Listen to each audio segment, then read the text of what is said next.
মনে রাখবা আসল, মুনাফার হার এবং সময়, আসল, মুনাফার হার এবং সময় এই তিনটাতেই মুনাফা গুণ 100 উপরে, মুনাফা গুণ 100 উপরে।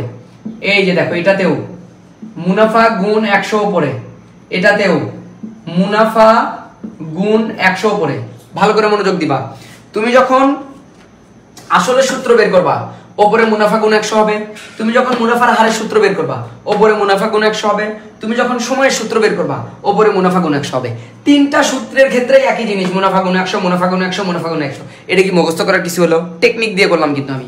তাহলে দেখো এখানে আসল গেল, এখানে মুনাফা গেল, তাহলে কি নাই? মুনাফার হার আর সময়। তুমি এখানে নিচে মুনাফার হার আর সময় বসে দিবা। তাহলে এখানে কি কি হবে? এখানে হবে মুনাফার হার গুণ সময়। দেখো আমার কিন্তু আসলে সূত্র আমি মুখস্থ করে লাগলো না। এখন দেখো মুনাফার হার আছে, মুনাফা আছে, কি নাই? আসল আর কি সময়। তাহলে এখানে তুমি লিখবা আসল গুণ সময়।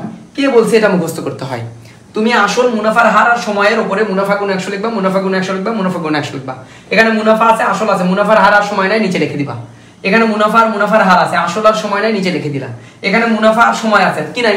আসল আর মুনাফার হার। তাহলে আমি লিখবো আসল গুণ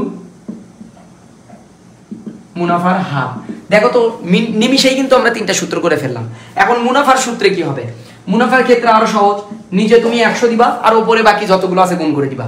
নিচে দিব 100, উপরে বাকি যতগুলো আছে গুণ করে দিবা। তাহলে মুনাফা গেল। তাহলে কি কি আছে? আসল গুণ মুনাফার হার গুণ সময়। দেখো তোমরা এই চারটা সূত্র বুঝতে পেরেছো কিনা? আমি কিন্তু টেকনিক দিয়ে বুঝে দিলাম তোমাকে। আমি কিন্তু তোমাকে এই চারটা সূত্র টেকনিক দিয়ে বুঝে দিলাম। এটা কিন্তু অনেকেই মুখস্থ করে, অনেকেই হজবরল মুখস্থ করে।